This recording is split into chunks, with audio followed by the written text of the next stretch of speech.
거지년 받아줬더니 내 아들 등쳐먹어? 150만 원을 친정에 갖다 바쳐? 시어머니가 짐승처럼 달려들더니 제 뺨을 후려쳤습니다.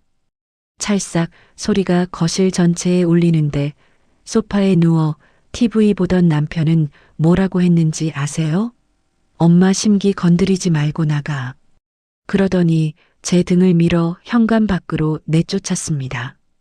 영하 10도 얇은 실내복 바람으로 복도 바닥에 주저앉았죠. 여러분, 이게 말이 됩니까?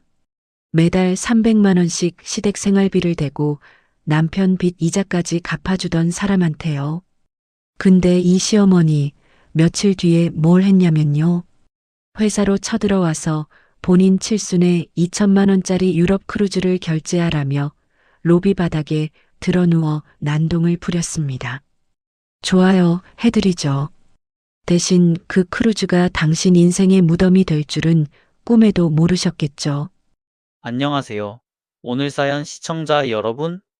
자, 그럼 자금줄 차단과 증거 폭로로 시댁을 발칵 뒤집어 놓은 지윤 씨의 사연 지금 바로 시작하겠습니다. 저는 그날도 새벽같이 현장을 돌고 밤 9시가 넘어서야 겨우 집에 들어왔습니다. 현관문을 열자마자 거실 소파에 떡하니 앉아있는 시어머니 최말자의 뒷모습이 눈에 들어왔죠. 어머니, 오늘 오신다는 말씀이 없으셨는데. 저는 최대한 목소리를 가다듬으며 슬리퍼를 신었습니다. 시어머니는 고개도 돌리지 않은 채 거실 테이블 위에 놓인 제 핸드폰을 손가락으로 톡톡 두드리고 있었습니다. 이게 뭐냐? 시어머니가 제 핸드폰 화면을 번쩍 들어 보였습니다. 화면에는 친정엄마 계좌로 150만 원을 이체한 알림이 떠 있었죠. 오늘이 친정엄마 칠순 생신이라 점심시간에 잠깐 이체한 돈이었습니다. 어머니, 오늘 저희 친정어머니 칠순이라서 생신 용돈을 좀 보내드린 거예요. 뭐, 150만 원? 생신 용돈이 150만 원이야? 시어머니가 벌떡 소파에서 일어났습니다. 소파에 누워 TV를 보던 남편 민호가 슬쩍 고개를 들었지만 이내 다시 화면 쪽으로 시선을 돌렸습니다. 거지년 받아줬더니 진짜 내 아들 등쳐먹네. 시집와서 해준 게 뭐가 있다고 친정에다 돈을 퍼날라. 시어머니의 눈이 핏줄 섰습니다. 저는 두 손을 모으고 차분하게 입을 열었습니다. 어머니, 1년에 한 번 생신인데 150만 원이 그렇게 큰 돈은 아니잖아요. 제가 번 돈에서 보낸 거예요. 내가 번 돈? 내 돈이 어딨어. 이 집안의 시집 온 년이 버는 돈은 다 이 집안 돈이야. 시어머니가 거실을 가로질러 저에게 성큼성큼 다가왔습니다. 저는 본능적으로 한 발 뒤로 물러났습니다. 어머니, 진정하시고 앉아서 말씀하세요. 진정? 내가 지금 진정이 돼? 2년이 뒤에서 얼마나 더 빼돌렸는지 누가 알아. 시어머니의 손바닥이 번개처럼 날아왔습니다. 찰싹 하는 소리가 거실 전체에 울렸습니다. 왼쪽 볼이 터질 듯이 뜨거웠고 고개가 옆으로 꺾이며 시야가 흔들렸습니다. 민호야, 민호야, 너 이것 좀 봐. 내 마누라가 친정에 150만 원을 갖다 바쳤어. 시어머니가 소파 쪽을 향해 고래고래 소리를 질렀습니다. 민호가 느릿느릿 몸을 일으키며 리모컨을 내려놓았습니다. 지훈아, 엄마한테 왜 자꾸 심기를 건드려. 그냥 시키는 대로 좀 해. 민호가 귀찮다는 듯 눈을 비비며 말했습니다. 심기를 건드리다니, 내 친정엄마 생신에 용돈 보내는 게 뭐가 잘못이야? 잘못이 아니면 엄마가 왜 화를 내시겠어? 내가 좀 생각을 하고 행동해. 민호의 말에 시어머니가 기세를 올리며 다시 저를 노려보았습니다. 당장 나가. 이 집에서 당장 나가란 말이야. 시어머니가 현관 쪽을 손가락으로 가리키며 쏘아붙였습니다. 어머니, 지금 밖에 영하 10도예요. 이 시간에 어딜 가라는 말씀이세요? 그게 내 알바야? 네 친정이 그렇게 좋으면 친정으로 꺼져. 시어머니가 제 팔을 잡아 끌었습니다. 민호가 소파에서 일어나 저에게 다가오더니 제 등을 떠밀었습니다. 엄마 말씀대로 해. 나가서 좀 머리 식히고 와. 지금 나보고 이 꼴로 나가라는 거야? 겉옷도 없이? 민호는 대답 대신 현관문을 열었습니다. 시어머니가 소파 위에 걸쳐두었던 제 패딩과 가방을 집어복도 바닥에 내던졌습니다. 민호의 손이 다시 제 등을 밀었고 저는 얇은 실내복 차림 그대로 복도로 밀려났습니다. 쾅! 현관문이 닫혔습니다. 도어락 잠기는 전자음이 울렸습니다. 복도 타일 바닥의 한기가 맨발 사이로 스며들었습니다. 저는 바닥에 내팽개쳐진 패딩을 주워 입고 가방을 끌어안은 채 복도 벽에 등을 기댔습니다. 볼이 욱신거렸습니다. 손끝이 떨리는 게 추위 때문인지 분노 때문인지 알 수 없었죠. 매달 300만 원. 5년이면 1억 8천만 원. 시어머니의 백화점 쇼핑, 스크린 골프 모임, 동창회 회비, 그 모든 돈이 제 통장에서 나갔습니다. 민호의 마이너스 통장 이자까지 제가 막아주고 있었죠. 중견기업 만년대리 월급으로는 이자도 못 갚으면서 입만 열면 내가 이 집 가장이라는 말을 달고 살았습니다.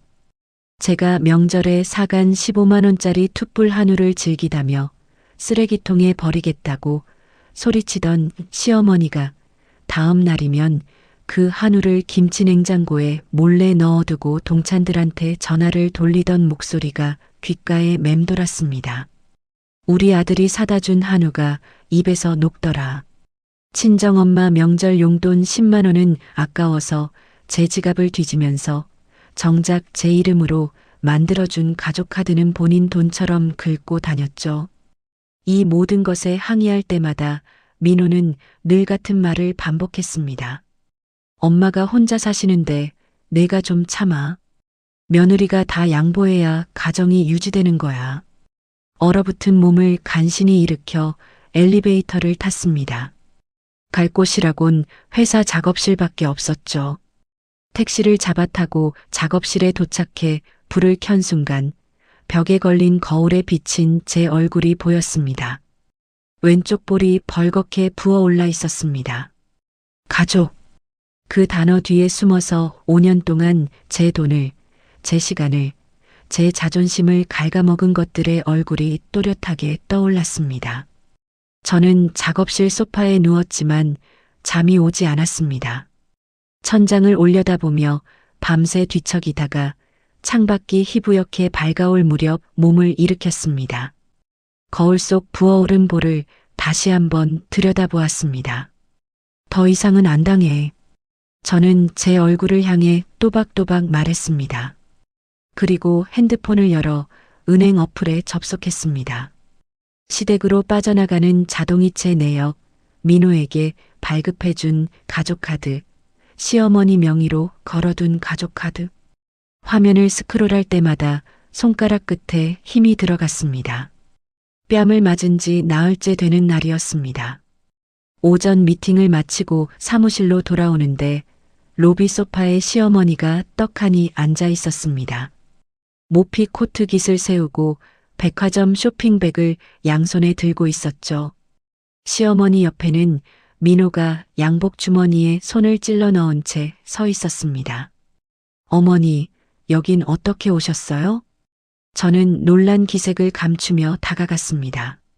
시어머니가 소파에서 일어서며 쇼핑백을 탁자 위에 올려놓았습니다. 내가 안 오니까 내가 왔지. 앉아. 시어머니가 맞은편 소파를 턱으로 가리켰습니다. 저는 조용히 자리에 앉았습니다. 다름이 아니라 내 칠순이 코앞이잖아. 그래서 왔어. 시어머니가 핸드백에서 접힌 종이 한 장을 꺼내 탁자 위로 밀었습니다. 유럽 크루즈 여행 상품 안내서였습니다. 지중해 노선, 스위트룸, 2인 기준 2천만 원이라는 숫자가 굵은 글씨로 찍혀 있었죠.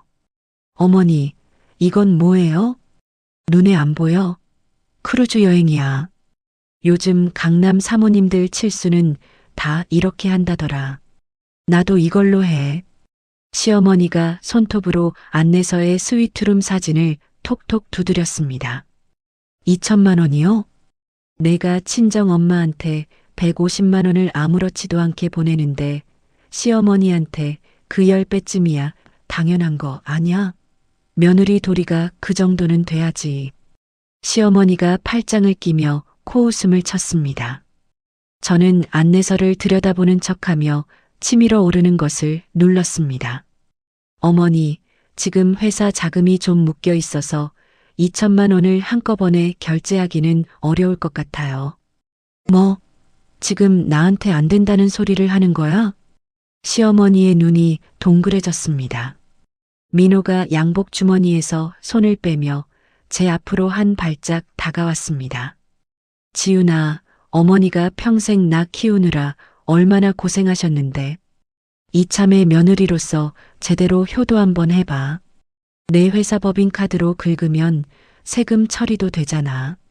민호가 제 어깨 너머로 안내서를 힐끗 보며 말했습니다. 법인카드를 개인 여행에 쓰면 된다는 소리를 이렇게 당당하게 하는 사람이 제 남편이었습니다. 민호야, 법인카드는 회사 돈이야. 그걸 개인 여행에 쓸 수는 없어. 또 시작이네.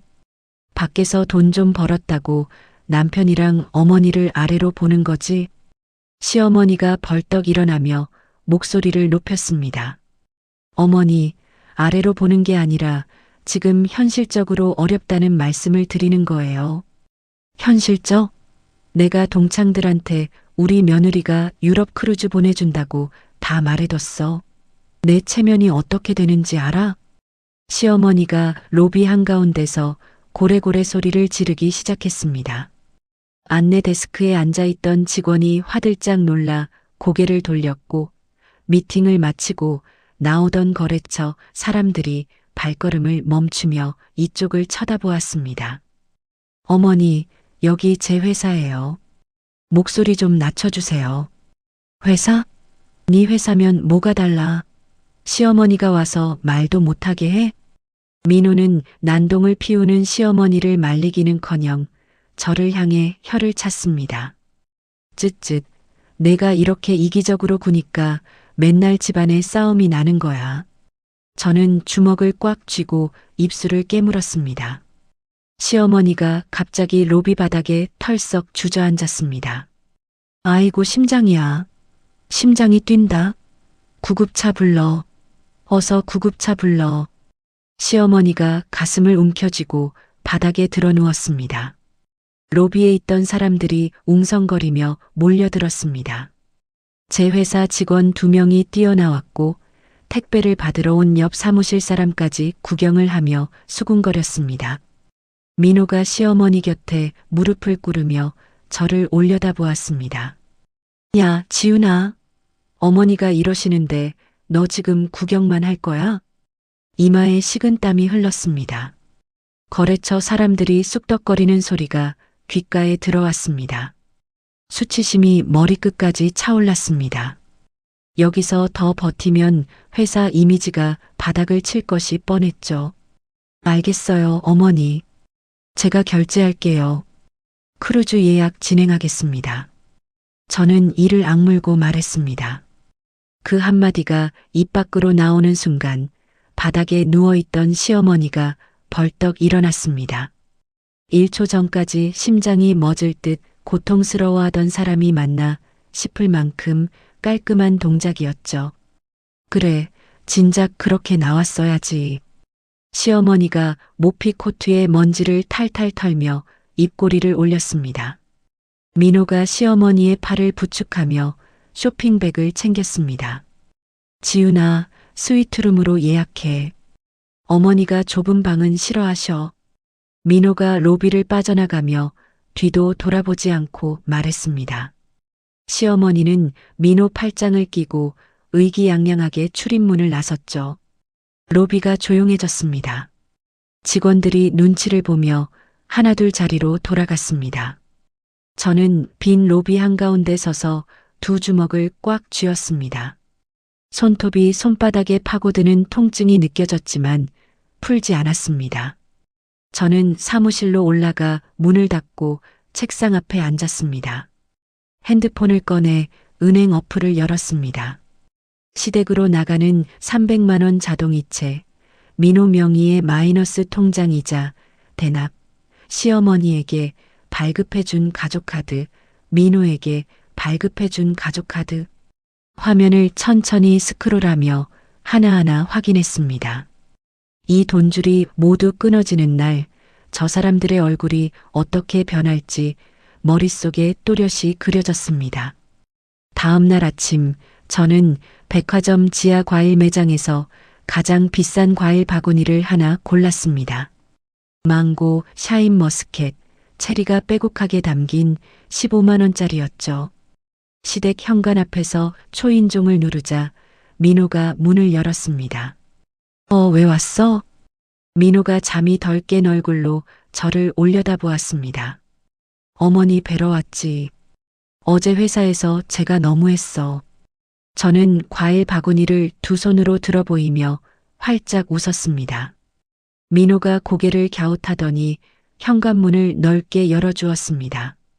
거실 소파에 앉아 홈쇼핑 채널을 보고 있던 시어머니가 저를 힐끗 쳐다보았습니다. 어머니, 어제 무례하게 굴어서 죄송해요. 이거 받으세요. 저는 허리를 깊이 숙이고 과일 바구니를 거실 탁자 위에 올려놓았습니다. 시어머니가 코를 한번 킁 하고 훌쩍이더니 바구니 안의 과일들을 손끝으로 톡톡 건드렸습니다. 이런 거 하나 갖고 온다고 될 일이야? 입으로는 그렇게 말했지만 시어머니의 눈은 이미 바구니 안의 체리 위에 머물러 있었습니다. 그리고 어머니, 크루즈 여행 말이에요.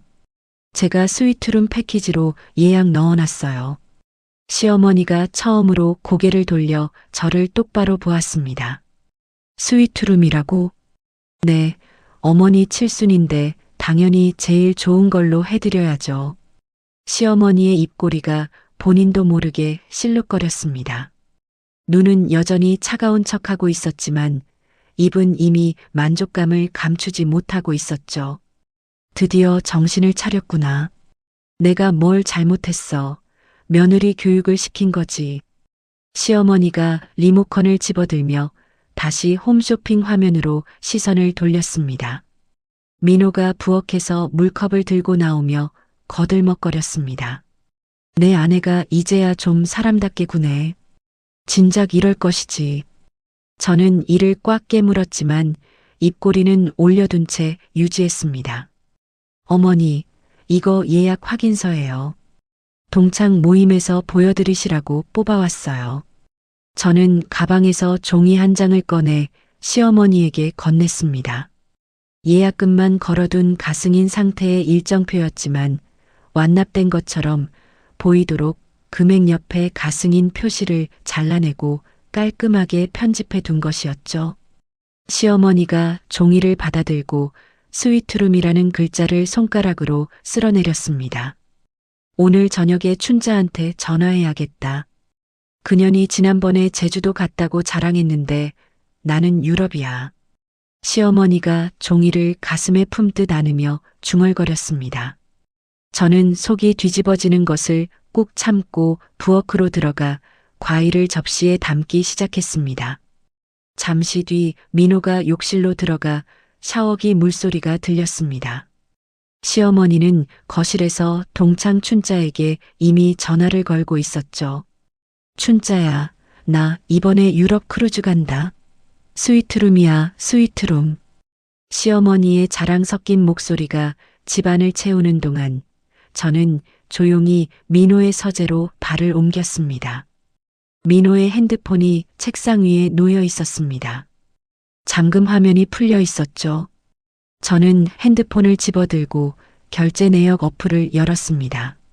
손가락이 멈추었습니다. 강남의 유흥업소 이름들이 줄줄이 뜨고 있었습니다. 120만 원, 85만 원, 200만 원. 모두 제가 민호에게 발급해준 가족카드로 결제된 것이었죠.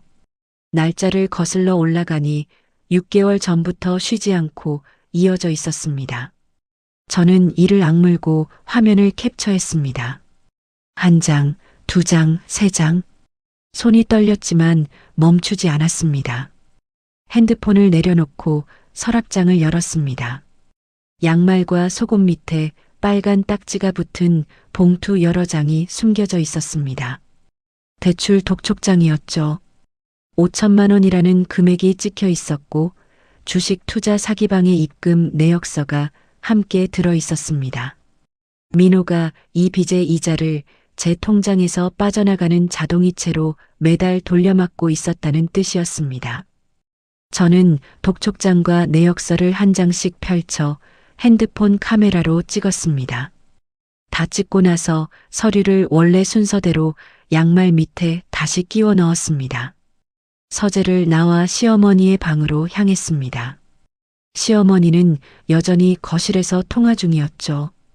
방바닥 협탁 위에 통장 거래 내역서가 펼쳐져 있었습니다.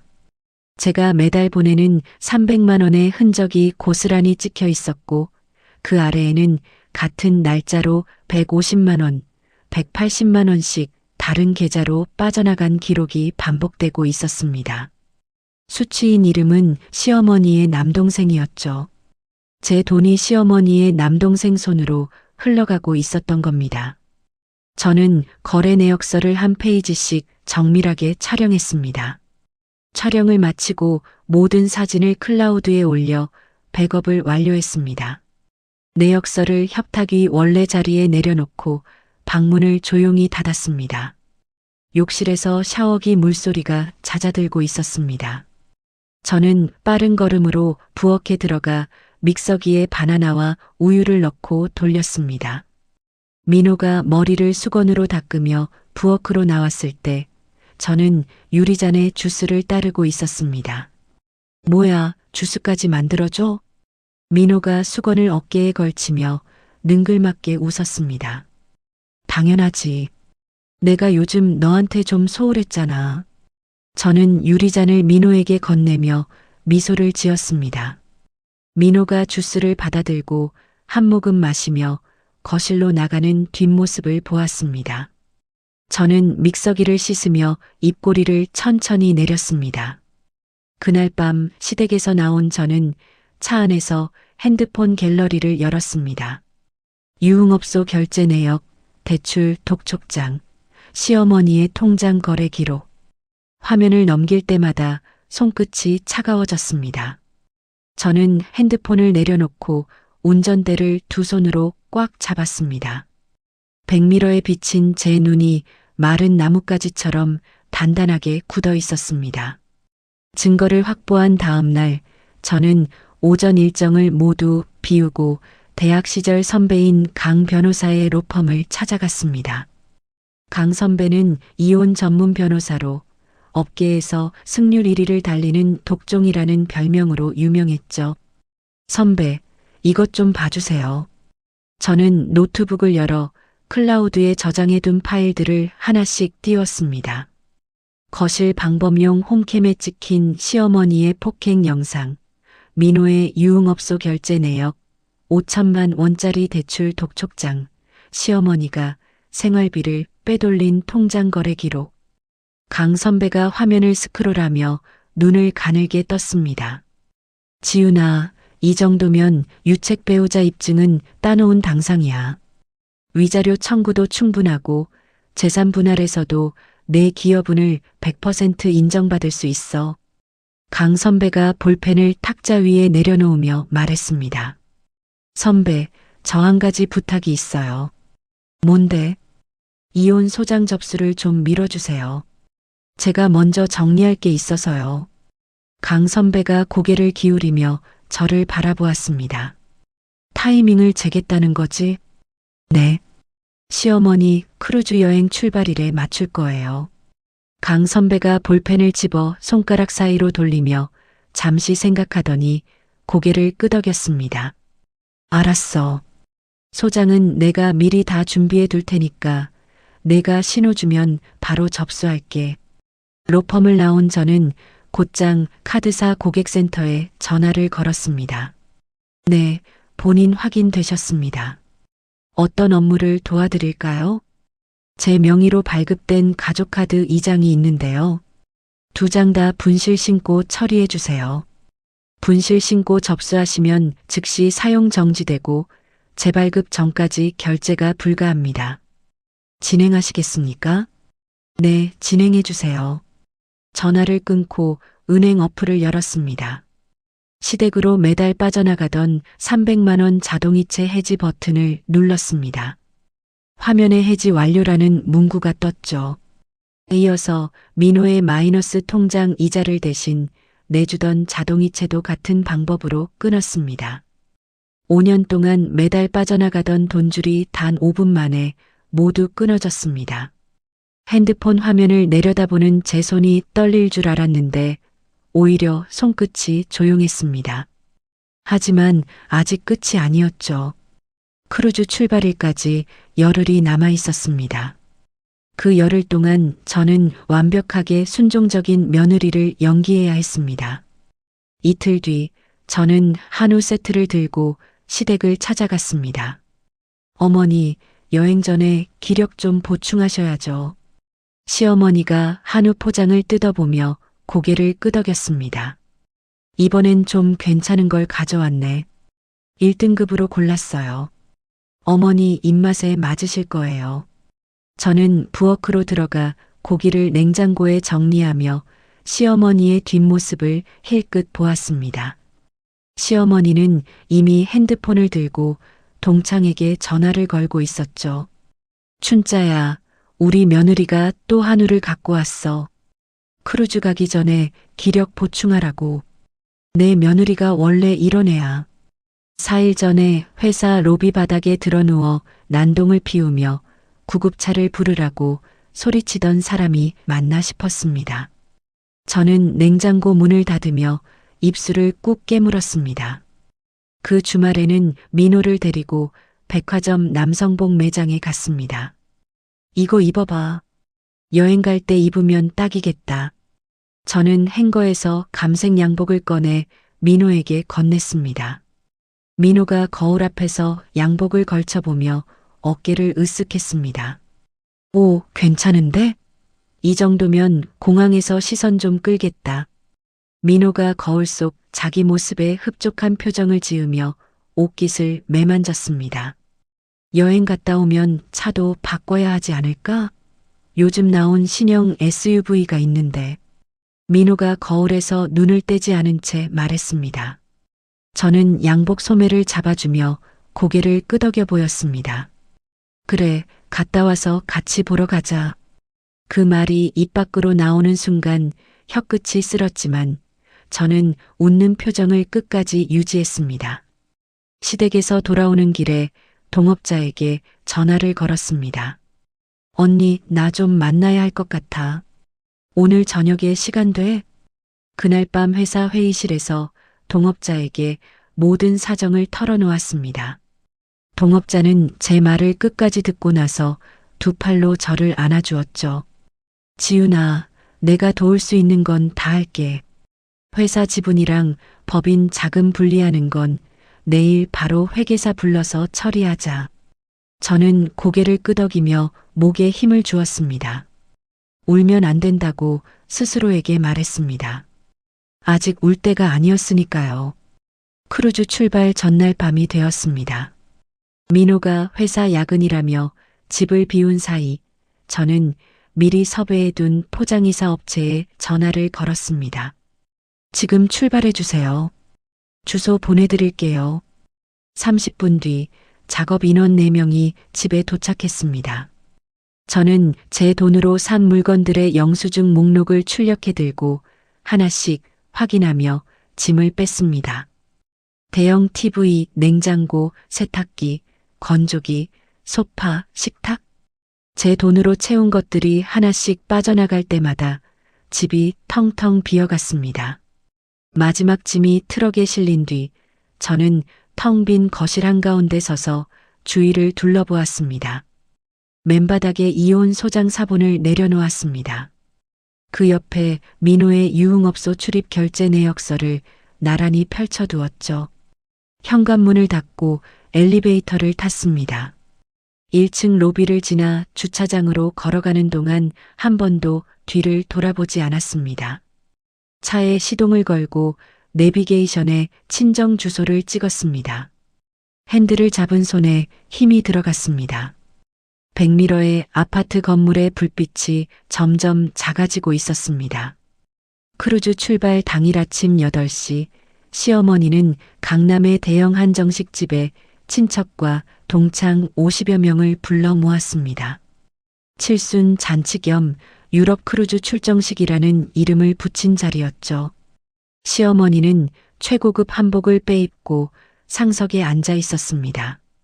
민호는 제가 사준 새 양복에 넥타이까지 매고 시어머니 옆에서 하객들과 악수를 나누고 있었죠. 말자야, 유럽 크루즈라니 대단하다. 며느리 참 잘 뒀어. 동창 한 명이 부러운 눈으로 시어머니를 올려다보았습니다. 시어머니가 한복 고름을 매만지며 턱을 치켜들었습니다. 내가 며느리 교육을 확실히 시켜놨거든. 스위트룸이야, 스위트룸. 시어머니가 가방에서 제가 만들어준 예약 확인서를 꺼내 테이블 위에 펼쳐 보였습니다. 친척들이 고개를 모아 확인서를 들여다보며 감탄사를 쏟아냈죠. 형수님, 스위트룸이면 얼마예요? 민호의 사촌 동생이 눈을 동그랗게 뜨며 물었습니다. 2천만 원짜리야. 우리 며느리가 벌벌 기면서 바쳤어. 시어머니가 샴페인 잔을 들어 올리며 만족스러운 웃음을 지었습니다. 민호가 옆에서 샴페인을 따르며 어깨를 펴고 있었죠. 그 시각 저는 친정 거실 소파에 앉아 핸드폰을 들고 있었습니다. 크루즈 예약 사이트에 접속해 가승인 상태로 걸어둔 예약 내역을 열었습니다. 취소 버튼을 눌렀습니다. 예약이 취소되었습니다라는 문구가 화면에 떴죠. 친정엄마가 부엌에서 된장찌개를 끓이며 저를 불렀습니다. 지훈아, 밥 다 됐다. 나와서 먹어. 네, 엄마. 지금 갈게요. 저는 핸드폰을 내려놓고 부엌으로 걸어갔습니다. 한정식 집에서는 2시간 넘게 술과 음식이 돌았습니다. 시어머니는 동창들 사이를 돌아다니며 크루즈 여행 이야기를 쉬지 않고 늘어놓았죠. 음식이 다 돌고 디저트까지 나온 뒤 식사가 끝났습니다. 시어머니가 자리에서 일어나 카운터로 향했습니다. 핸드백에서 제 명의의 가족카드를 꺼내 카운터 직원에게 건넸습니다. 여기 전부 다 결제해줘요. 카운터 직원이 카드를 받아 단말기에 긁었습니다. 삐. 단말기에서 경고음이 울렸습니다. 직원이 카드를 빼서 다시 한번 긁었지만 같은 소리가 반복되었죠. 손님, 이 카드가 도난 분실 정지 상태로 되어 있어서 결제가 안 됩니다. 직원이 카드를 돌려주며 말했습니다. 시어머니의 표정이 굳었습니다. 무슨 소리야, 다시 해봐요. 2번 시도했는데 같은 결과입니다. 다른 카드 있으시면 그걸로 해주세요. 시어머니가 뒤를 돌아보며 민호를 불렀습니다. 민호야, 민호야, 이리 와봐. 카드가 안 긁혀. 민호가 양복 주머니를 뒤지며 급하게 카운터로 왔습니다. 본인 신용카드를 꺼내 직원에게 내밀었죠. 이걸로 해주세요. 직원이 민호의 카드를 단말기에 넣었습니다. 다시 한번 경고음이 울렸습니다. 이 카드도 잔액 부족으로 거래가 정지된 상태입니다. 민호의 얼굴이 하얗게 질렸습니다. 제가 이자 대납을 끊은 뒤 연체가 쌓여 카드까지 막힌 것이었죠. 잠깐만요. 다른 카드가. 민호가 지갑을 뒤집다시피 뒤졌지만 나오는 건 텅 빈 카드 칸뿐이었습니다. 한정식집 지배인이 팔짱을 끼고 카운터 앞으로 나왔습니다. 손님, 50분 식대 300만 원인데 결제를 좀 빨리 해주셔야 합니다. 지배인의 목소리가 홀 안에 또렷하게 울렸습니다. 테이블에 앉아있던 친척들과 동창들이 고개를 돌려 카운터 쪽을 바라보기 시작했죠. 말자야, 무슨 일이야? 동창 한 명이 자리에서 일어나며 물었습니다. 시어머니의 얼굴이 흙빛으로 변했습니다. 시어머니가 떨리는 손으로 핸드폰을 꺼내 제 번호를 눌렀습니다. 지금 거신 전화는 없는 번호입니다. 저는 전날 밤에 이미 번호를 바꿔둔 상태였죠. 시어머니가 다시 걸고 또 다시 걸었지만 같은 안내 음성만 반복되었습니다. 엄마, 나 먼저 집에 가볼게. 민호가 시어머니에게 귓속말을 하더니 한정식 집을 빠져나갔습니다. 차를 몰아 아파트에 도착한 민호가 현관문을 열었을 때 눈앞에 펼쳐진 것은 아무것도 없는 텅 빈 거실이었죠. TV가 있던 자리, 소파가 있던 자리, 식탁이 있던 자리, 전부 맨바닥만 남아 있었습니다. 거실 한가운데 종이 2장이 놓여 있었죠. 이혼 소장과 민호의 유흥업소 결제 내역서였습니다. 민호가 무릎이 풀려 그 자리에 주저앉았습니다. 종이를 집어들었다가 떨어뜨리고 다시 집어들었다가 구겼습니다. 한정식 집에서는 시어머니가 친척들 앞에 고개를 숙이고 있었습니다. 미안한데 돈을 좀 빌려줄 수 있겠니? 시어머니가 사촌 동생의 아내에게 2손을 비비며 말했습니다. 평소 시어머니에게 무시를 당하던 사촌 동생의 아내가 고개를 돌려버렸죠. 형님, 저희도 사정이 있어서요. 동창들은 이미 가방을 챙겨 하나둘 자리를 떠나고 있었습니다. 시어머니의 칠순을 부러워하던 춘자가 출입문 앞에서 뒤를 돌아보며 피식 웃고는 밖으로 나갔습니다. 결국 시어머니는 남아있던 친척 한 명에게 사정사정해서 300만 원을 겨우 빌려 식대를 치렀습니다. 크루즈 터미널로 택시를 잡아탄 시어머니가 가방을 뒤졌지만 여권이 나오지 않았죠. 제가 며칠 전에 빼두었으니까요. 터미널 출국장 앞에서 시어머니와 민호가 마주쳤습니다. 민호의 손에는 구겨진 이혼 소장이 들려 있었습니다. 엄마, 지훈이가 이혼 소장을 내밀었어. 집에 아무것도 없어. 가전이고 가구고 다 없어졌어. 민호가 종이를 흔들며 목소리를 떨었습니다. 시어머니가 민호의 손에서 종이를 낚아채 읽어내려갔습니다. 종이를 든 시어머니의 손이 후들후들 떨리더니 다리에 힘이 풀려 출국장 바닥에 그대로 주저앉았습니다. 저는 그 시각 친정엄마가 차려주신 된장찌개에 밥을 말아 한 숟갈 떠입에 넣었습니다. 핸드폰에 강 선배의 메시지가 도착해 있었죠. 지훈아, 한정식 집에서 카드 정지 확인됐고 소장 접수 완료했어. 수고했어.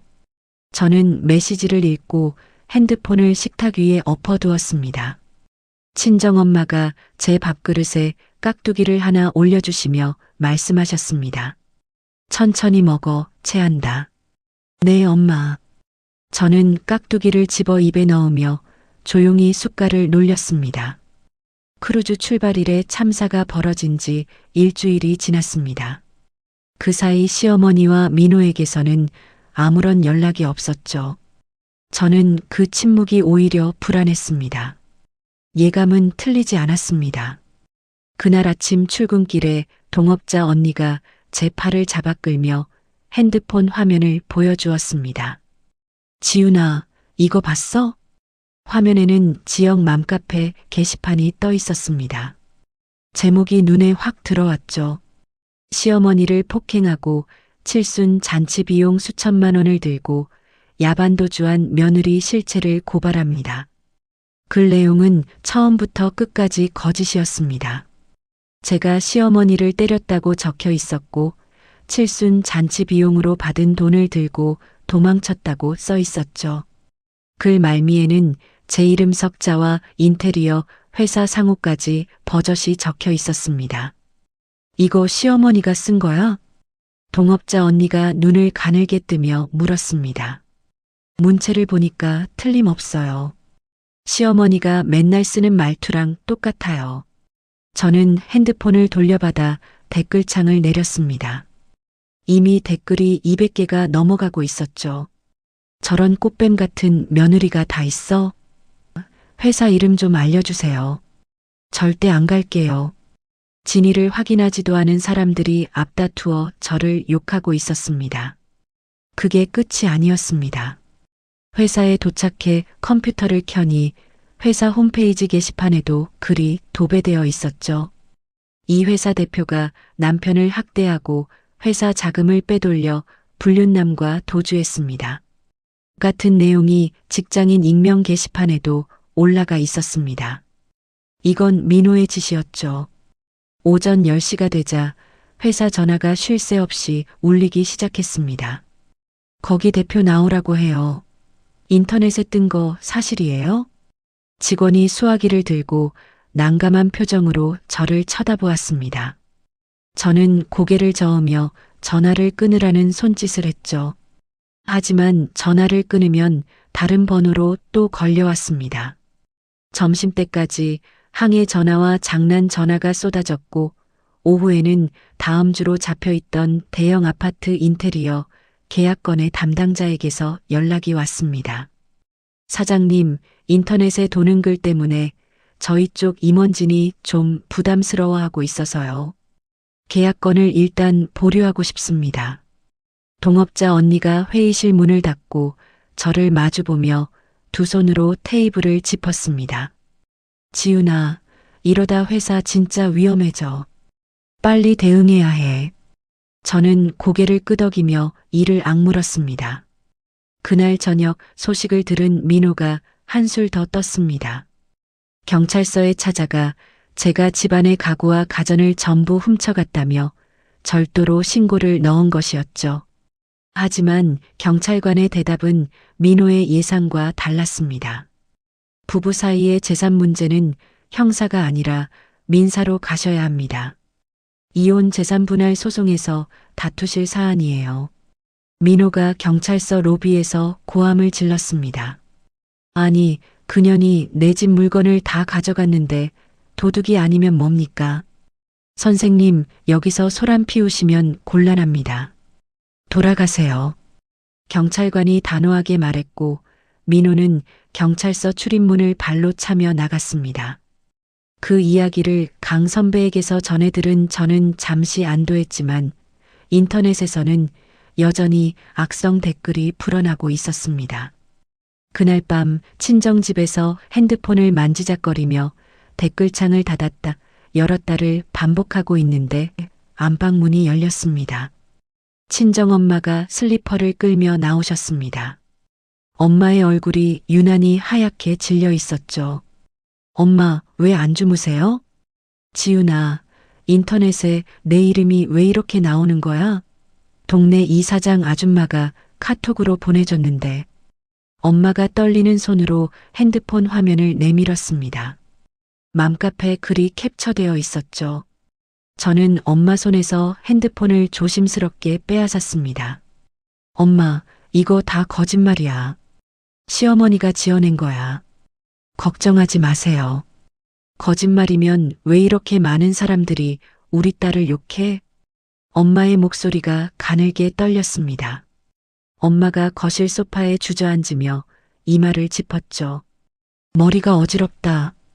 좀 앉아 있을게. 저는 엄마 옆에 앉아 등을 쓸어드렸습니다. 엄마의 등이 작게 떨리고 있었죠. 제 눈시울이 뜨거워졌습니다. 시어머니의 뺨을 맞을 때도, 집에서 쫓겨날 때도, 회사에 항해 전화가 쏟아질 때도 참았던 눈물이 이 순간 터질 것 같았습니다. 엄마를 안방에 누이고 이불을 덮어드린 뒤 저는 거실로 나와 주먹을 꽉 쥐었습니다. 손톱이 손바닥에 파고들었습니다. 손바닥에 반달 모양 자국이 나도록 쥐고 또 쥐었죠. 여기서 무너지면 끝이었습니다. 시어머니와 민호는 제가 무너지기를 바라고 저 글들을 뿌린 것이었으니까요. 저는 눈물을 손등으로 훔치고 핸드폰을 들었습니다. 강 선배 번호를 눌렀죠. 선배 나야. 내일 아침에 로펌으로 갈게. 허위 사실, 유포 대응 바로 들어가야 할 것 같아. 알았어. 내일 오전에 팀 미팅 잡아놓을게. 걔네가 먼저 판을 벌렸으니까 이번엔 우리가 뒤집을 차례야. 전화를 끊고 핸드폰을 내려놓았습니다. 엄마가 주무시는 안방 쪽을 한번 바라보고 저는 거실 불을 껐습니다. 다음 날 오전 9시 저는 강 선배의 로펌 회의실에 앉아 있었습니다. 강 선배가 노트북 화면에 맘카페 게시글과 직장인 익명 게시판 글을 나란히 띄워놓고 팀원 2명과 함께 내용을 검토하고 있었죠. 지윤아, 반박문은 내가 밤새 틀을 잡아뒀어. 증거자료 순서만 내가 확인해줘. 강 선배가 출력물을 테이블 위로 밀었습니다. 저는 종이를 집어들고 한 장씩 넘기며 확인했습니다. 선배, 홈캠 영상을 제일 먼저 올리고 싶어요. 시어머니가 저를 때리는 장면이 처음부터 끝까지 다 찍혀 있으니까요. 나도 그 생각이야. 영상이 먼저 터지면 나머지 증거는 쐐기를 박는 거지. 강 선배가 볼펜으로 출력물 위에 숫자를 매기며 말했습니다. 민호 유흥업소 내역은 영상 바로 뒤에 붙이고 대출 독촉장은 그 다음 시어머니 통장 빼돌리기는 마지막에 넣자. 점점 충격이 커지는 순서로 가는 거야. 저는 고개를 끄덕였습니다. 그리고 허위사실 유포랑 명예훼손 고소장은 반박문 올리는 시간에 맞춰서 동시에 접수할게. 걔네가 글 내릴 틈도 없이 가는 거야. 강 선배가 팀원에게 고소장 서류를 건네며 말했습니다. 그날 오후 2시 모든 준비가 끝났습니다. 저는 로펌 회의실 의자에 앉아 핸드폰을 들고 강 선배를 올려다보았습니다. 선배, 올릴게요. 가자. 저는 맘카페, 직장인 익명 게시판, 회사 홈페이지 게시판에 동시에 반박문을 올렸습니다. 강 선배의 팀원이 같은 시각 경찰서에 고소장을 접수했죠. 반박문의 첫 화면에는 거실 홈캠 영상이 재생되었습니다.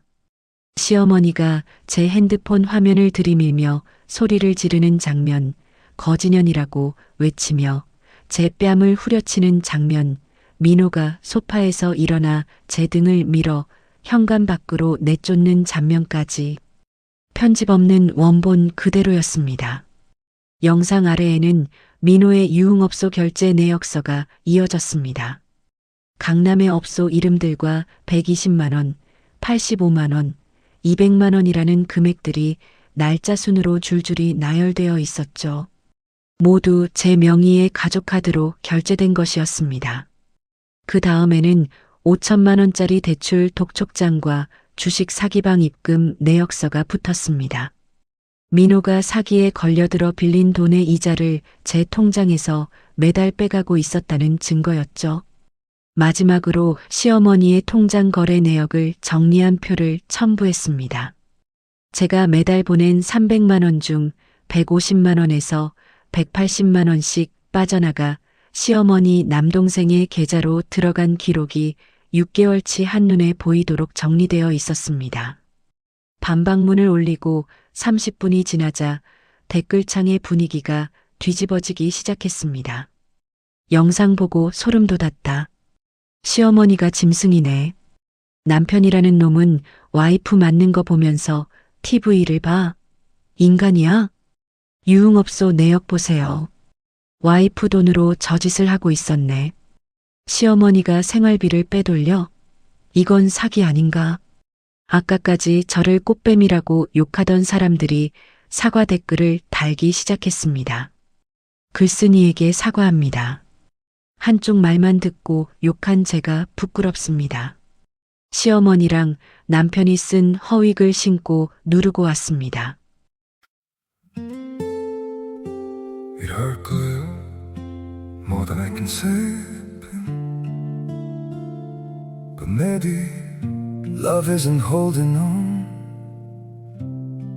Maybe it's knowing when to walk away. We try to hold what was slipping through, like sand running from our hands. Every promise started losing shape. We couldn't be what we once planned. Your eyes would look right through mine, like you were already gone. We stayed too long in a fading light, trying to prove we still. 이럴까요? More than I can say. But maybe love isn't holding on. Maybe it's knowing when to walk away. We try to hold what was slipping through, like sand running from our hands. Every promise started losing shape. We couldn't be what we once planned. Your eyes would look right through mine, like you were already gone. We stayed too long in a fading light, trying to prove we still. 이럴까요? More than I can say. But maybe love isn't holding on. Maybe it's knowing when to walk away. We try to hold what was slipping through, like sand running. 반박문은 순식간에 퍼져나갔습니다. 맘카페 실시간 인기글 1위에 올랐고 직장인 익명 게시판에서도 조회수가 폭발했죠. 민호의 직장에서도 글이 퍼졌습니다.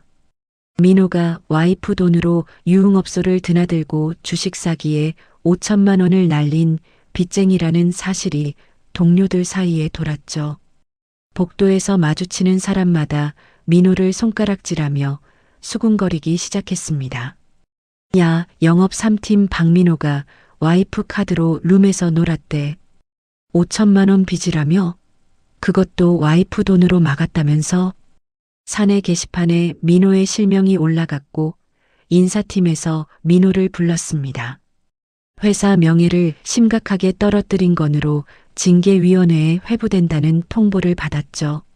민호는 징계 결과를 기다리지 못했습니다. 대기 발령을 받은 지 3일 만에 권고사직서에 도장을 찍고 회사를 나왔습니다. 사무실에서 짐을 싸들고 나오는 민호를 동료 중 아무도 배웅하지 않았죠. 시어머니도 피해갈 수 없었습니다. 맘카페 회원들이 시어머니의 게시글 작성 흔적을 추적해 거주지, 동네까지 알아냈고 동네 단톡방에 홈캠 영상이 공유되었죠. 마트에 가면 사람들이 시어머니를 알아보고 고개를 돌렸습니다. 거기에 강 선배가 접수한 허위사실 유포와 명예훼손 고소장이 경찰에 정식 접수되어 시어머니와 민호 앞으로 경찰 출석 요구서가 날아갔습니다. 경찰서 조사실에 나란히 앉은 시어머니와 민호 앞에 홈캠 영상, 결제 내역서, 통장 거래 기록이 펼쳐졌습니다. 담당 조사관이 서류를 한 장씩 넘기며 물었습니다. 이 영상 속에서 며느리를 폭행하고 있는 사람이 본인 맞습니까? 시어머니가 입을 열었다 닫았다를 반복하며 아무 말도 하지 못했습니다. 저는 엄마가 시켜서 글을 올린 거예요. 저는 몰랐습니다. 민호가 옆에 앉은 시어머니를 손가락으로 가리키며 말했습니다. 시어머니의 고개가 민호 쪽으로 휙 돌아갔습니다. 뭐? 이 자식이 지금 엄마한테 뒤집어 씌우는 거야? 네가 먼저 회사 게시판에 글 올리자고 했잖아. 엄마가 맘카페에 먼저 올렸으니까 나도 어쩔 수 없이 한 거잖아. 시어머니가 민호의 팔을 잡아 흔들었고 민호가 시어머니의 손을 뿌리치며 의자를 밀어냈습니다. 조사관이 두 사람 사이에 손을 내밀며 제지했죠. 여기 경찰서입니다. 진정하시고 각자 진술하세요. 저는 그 장면을 직접 보지는 못했지만 강 선배가 저녁에 전화로 상황을 전해주었습니다. 지윤아, 조사실에서 모자끼리 서로 내 탓이라고 싸웠대. 조사관도 어이없어 했다더라. 저는 전화기를 귀에 대고 조용히 듣기만 했습니다. 통쾌하다고 느껴야 할 순간인데 그보다는 그 모자가 끝까지 저런 식이라는 것이 허탈했죠. 전화를 끊고 안방 문을 살며시 열어보았습니다. 친정엄마가 이불을 턱까지 끌어올리고 잠들어 계셨습니다. 엊그제보다 얼굴색이 조금 돌아온 것 같아 저는 가만히 문을 닫았습니다. 모든 소송이 끝났습니다. 가정법원은 민호의 잘못을 전부 인정했고 위자료와 재산 분할 판결이 제 손을 들어주었습니다. 민호 명의로 남아있던 전세 보증금마저 제게 돌아왔죠. 강 선배가 판결문 사본을 제 손에 쥐어주며 말했습니다. 지윤아, 깔끔하게 끝났어. 고생 많았다. 선배가 없었으면 못했어요. 정말 고마워요. 저는 판결문을 가방에 넣으며 고개를 숙였습니다. 강 선배가 제 어깨를 한번 토닥이고 회의실 문을 열어주었죠. 로펌을 나서는 길에 하늘을 올려다보았습니다. 3월 초의 바람이 아직 차가웠지만 코끝을 스치는 공기가 겨울과는 달랐습니다. 민호는 직장을 잃고 5천만 원의 빚만 안은 채 신용불량자가 되었습니다. 전세 보증금도 없어진 민호가 옮겨간 곳은 보증금 없는 고시원이었죠. 창문도 없는 방이라고 강 선배가 전해주었습니다. 민호는 매일 밤 술에 취해 제게 전화를 걸어왔습니다. 번호를 바꿨는데도 어디서 알아냈는지 새 번호로 부재중 전화가 쌓였죠.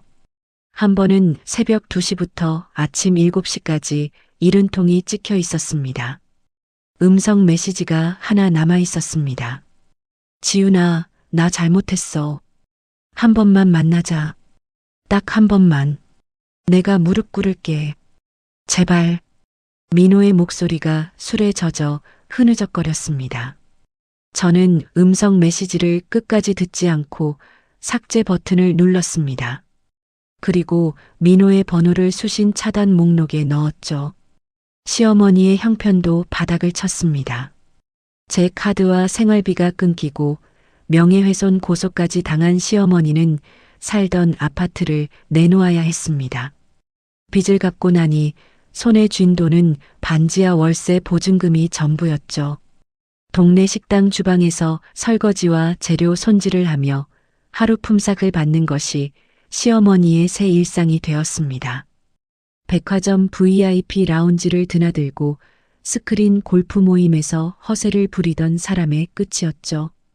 판결이 난 다음 주 저는 친정엄마를 모시고 제주도로 떠났습니다.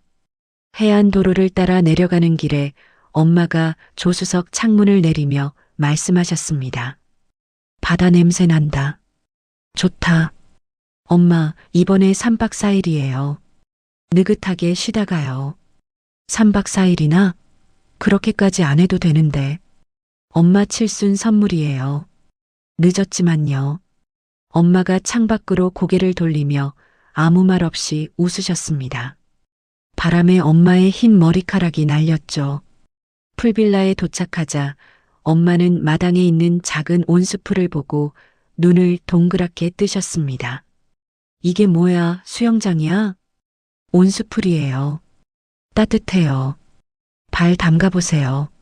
엄마가 풀 가장자리에 걸터 앉아 발을 물에 넣으셨습니다. 따뜻한 물이 발등을 감싸자 엄마가 아이처럼 발을 찰방찰방 움직이며 웃으셨죠. 야, 이거 진짜 따뜻하다. 엄마의 주름진 얼굴에 환한 웃음이 번졌습니다. 저는 엄마 옆에 나란히 앉아 같이 발을 담갔습니다. 따뜻한 물이 발끝부터 올라와 종아리를 감쌌죠. 지난 5년간 시댁 생활비를 보내느라 엄마에게는 명절 용돈 몇 푼이 전부였습니다. 엄마 칠순에 보낸 150만 원 때문에 뺨을 맞고 집에서 쫓겨났던 그날 밤이 떠올랐죠. 그 150만 원이 이 모든 것의 시작이었습니다. 엄마, 응, 나 이제 괜찮아.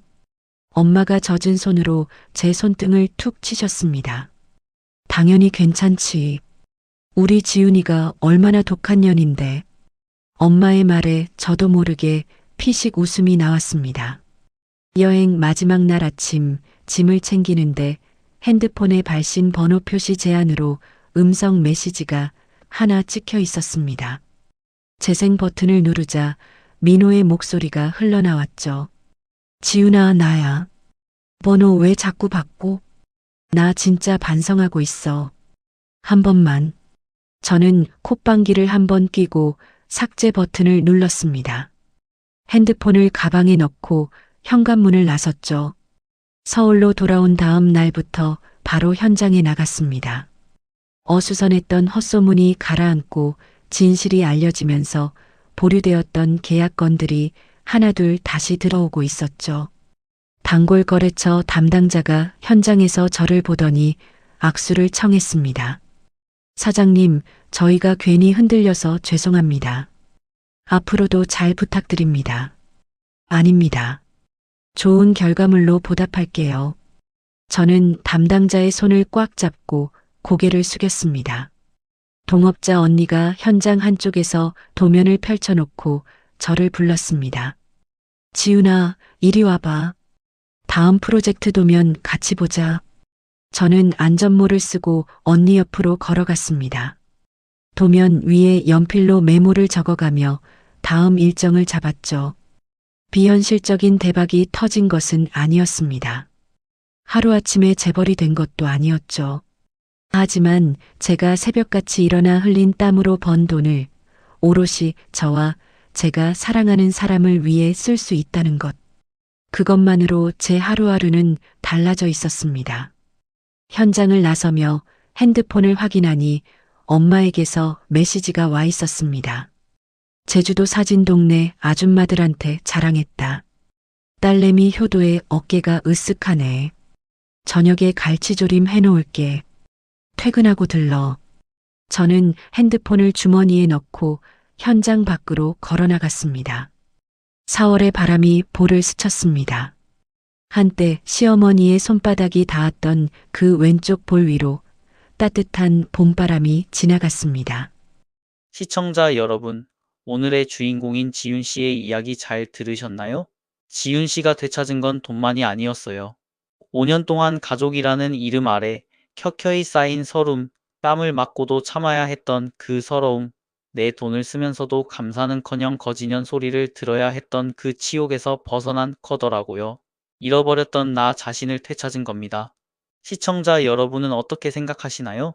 혹시 지금도 가족이니까 내가 양보하면 되지 하며 가슴이 미어지는 하루를 보내고 계신 분은 안 계신가요? 살다 보면 피가 섞였다고 다 가족이 아니라는 걸 깨닫는 순간이 옵니다. 진짜 가족은 내가 힘들거나 아프거나 지쳐 있을 때 손을 잡아주는 사람이더라고요. 지윤 씨 곁에는 친정 엄마가 있었고, 믿어주는 동업자 언니가 있었고, 끝까지 함께 싸워준 강 선배가 있었습니다. 여러분 곁에도 분명 그런 사람이 있을 거예요. 오늘 사연이 시원하셨다면 구독과 좋아요 꾹 눌러주시고요. 이야기를 끝까지 들어주신 분이 계시다면 잘 들었다고 댓글 하나만 남겨주세요. 오늘도 행복한 하루 되세요. 감사합니다.